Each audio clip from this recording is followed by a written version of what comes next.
नमस्कार, अभी हम मौजूद हैं नोएडा अपना घर आश्रम में। यहाँ हमारे साथ मौजूद हैं प्रिया जी। प्रिया जी, आप यहाँ कैसे आईं? कब से हैं? मैं यहाँ पर 2025 क्रिसमस के अगले दिन आई थी। तो 2020 पिछले साल की ही बात है। क्रिसमस के अगले दिन मैं यहाँ पर रेस्क्यू करके लाई गई थी। ऐसे हुआ था कि जैसे क्रिसमस था, तो क्रिसमस पे सभी जैसे थोड़ा पार्टी करते हैं, बाहर घूमते हैं। तो मैं भी बाहर घूम रही थी और अकेली बैठी हुई थी। तो अकेले बैठने की वजह से कुछ यंगस्टर्स थे वहाँ पर, लड़की-लड़कियाँ थे, उनको लगा कि मैं वहाँ पर अकेली बैठी हूँ और अकेली बैठी हूँ, शायद किसी डिप्रेस हूँ या थोड़ा डिप्रेशन में हूँ कि अकेली बैठ के कुछ सोच रही होगी शायद मैं। तो उन्होंने फिर मेरे को पुलिस को कॉल कर दिया और मेरे को पुलिस स्टेशन लेके जाकर यहाँ पर रेस्क्यू करके यहाँ ले आए। और शायद मतलब यहाँ पर मेरा सेवा करना मैंने लिखा हुआ था, इसकी वजह से ही यहाँ पर मैं आई और अभी मैं यहाँ पर सेवा कर रही हूँ। जैसे कोई गेस्ट आते हैं, डोनर आते हैं, तो उनको मैं विज़िट कराती हूँ यहाँ पे, उनकी बुकिंग वगैरह ले लेती हूँ, उनको समझाती हूँ कि आश्रम कैसे बना, किस तरह से, आश्रम की इन्फॉर्मेशन देती हूँ और ऐसे छोटी काफ़ी सेवा कर रही हूँ यहाँ पर। अभी आपने कहा कि मैं कहीं बैठी हुई थी हाँ जी। और कुछ लड़कों ने देखा। वो कहाँ पर आप बैठी थी और क्या ये घटना घटी थी जिसके कारण आप इतनी उदास थी? सेक्टर 37 में नोएडा, वहाँ पर शायद मैं सोच रही होंगी उस टाइम पे कि मतलब मैं अकेली हूँ, सभी दोस्तों के साथ आए हैं, या हो सकता है कि मैं अकेली बैठ के थोड़ा सोच रही होंगी कि मतलब मैं भी थोड़ा और कहाँ पे वापस जाने का कुछ सोच रही थी मन में ही मैं। तो शायद इसलिए उनको लगा कि मैं डिप्रेशन में हूँ, किसी भी तरह से उनको मैं कुछ चुपचाप बैठी होंगी, जिसकी वजह से उनको ऐसा ऐसा लगा। तो उन्होंने फिर मुझे पुलिस को कॉल किया और यहाँ पे रेस्क्यू करके मैं यहाँ पर आई। आपके मदर फादर कहाँ थे? क्या घटना घटी थी आपके साथ? थोड़ा-सा आप ब्रीफ करेंगे? ऐसे तो बहुत पुरानी बात है, पूरा तो मुझे भी नहीं पता कि क्या हुआ था।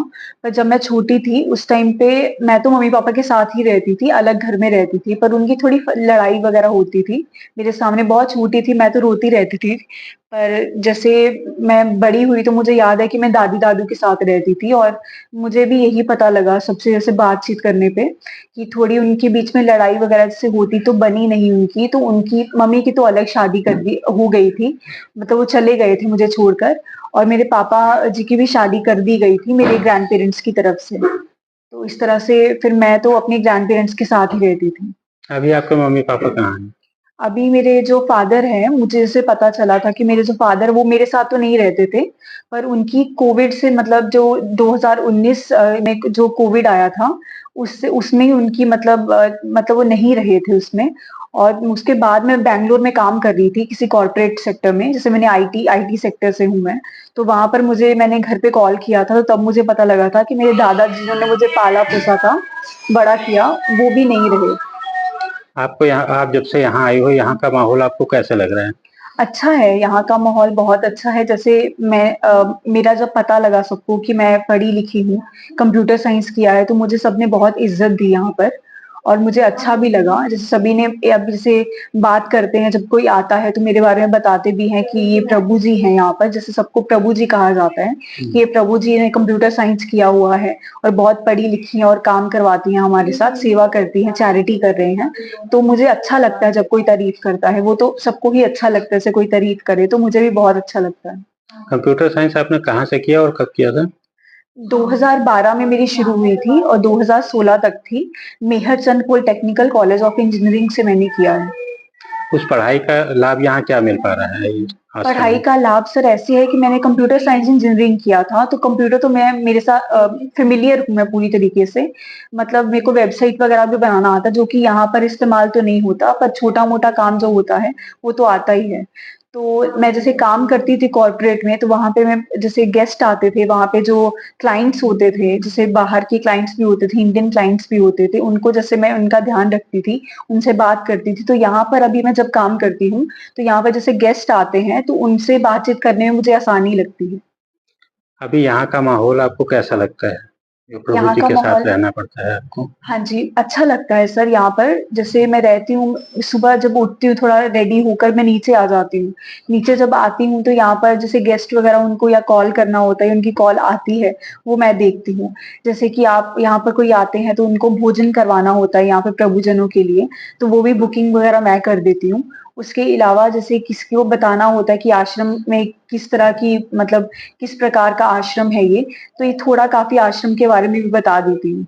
तो इसमें ही मतलब ठीक रहती हूँ मैं, खुश रहती हूँ इतने में ही। आश्रम के बारे में आप क्या बताते हैं लोगों को? थोड़ा आश्रम जैसे कि ये महिला सदन है, महिला आश्रम है ये और इसके अलावा यहाँ पर उन महिलाओं को रखा जाता है जैसे कि रोड पे लावारिस होती हैं, बेसहारा होती हैं, जो अपने हाथों से खुद खाना नहीं बना सकती, पानी नहीं पी सकते खुद, जो उनको पानी पीने में भी वो पीड़ित होते हैं अपनी ज़िंदगी से, उनके लिए यहाँ पर जो व्यवस्था बनाई गई है रहने के लिए, खाने के लिए इनको दिया जाता है, कपड़ों की व्यवस्था दी जाती है, रहने की व्यवस्था है, उसके अलावा चिकित्सा व्यवस्था भी दी जाती है, मेडिकल फैसिलिटीज़ भी बहुत मतलब यहाँ पर कोई बीमार होता है, तो यहाँ पे तो मेडिसिन तो दी जाती ही है, पर इसके अलावा अगर ज़्यादा बीमार हो तो बाहर हॉस्पिटलाइज़ भी कराया जाता है और पूरी तरह से उनका ध्यान रखा जाता है और उनको वहाँ पे मतलब अच्छे से रख के वापस भी लाया जाता है। आप लोगों को क्या संदेश देना चाहेंगे? लोगों को मैं यही संदेश देना चाहती हूँ कि मतलब ज़िंदगी में हर एक चीज़ ऐसे करिए कि हर चीज़ में उनको खुशी मिले, जो उनका मन करता है। अगर खुशी नहीं भी मिलती है तो उसको समझने की कोशिश करें कि ऐसा क्या है जिससे हमें खुशी क्यों नहीं मिल पा रही और अगर उसकी वजह पता चलती है तो उसके बाद कुछ उसका हल निकालें और ज़िंदगी को बहुत खुशी से, प्रसन्नता के साथ बिताएँ कि आपको अच्छा लगे कि हमने यहाँ धरती में आए थे और हमने अच्छे काम किए और अच्छी चीज़ें की। तो आपने प्रिया कश्यप की पूरी कहानी सुनी। माता पिता के अलग अलग जिंदगी के बीच प्रिया ने अपने दादा दादी के सहारे बीटेक कंप्यूटर साइंस की पढ़ाई पूरी की और अपने पैरों पर खड़े होने का सपना देखा। 25 दिसंबर 2025 को नोएडा में कुछ देर अकेले बैठकर सोचने के दौरान लोगों ने उन्हें परेशान समझकर पुलिस को सूचना दी और उन्होंने रेस्क्यू कर सेक्टर 34 स्थित अपना घर आश्रम पहुंचा दिया गया। आज प्रिया यहाँ रहने वाले दिव्यांग परिजनों की सेवा कर रही हैं, लेकिन सवाल यह है कि क्या प्रिया की मंजिल सिर्फ सेवा करना है या उन्हें भी अपने सपनों के साथ स्वतंत्र जीने का अधिकार मिलना चाहिए। हमारी अपील है कि प्रिया को सहानुभूति के साथ साथ एक अवसर मिले, ऐसे अवसर जिससे वह नौकरी करके अपने पैरों पर खड़ी हो सके और सम्मान के साथ साथ अपना जीवन जी सके। अगर आपकी जानकारी में प्रिया के योग्यता अनुसार कोई नौकरी या सुरक्षित अवसर है तो आगे बढ़कर उनकी मदद जरूर करें। किसी की जिंदगी बदलने के लिए हमेशा बड़ी मदद की जरूरत नहीं होती, कभी कभी एक सही अवसर ही काफी होता है।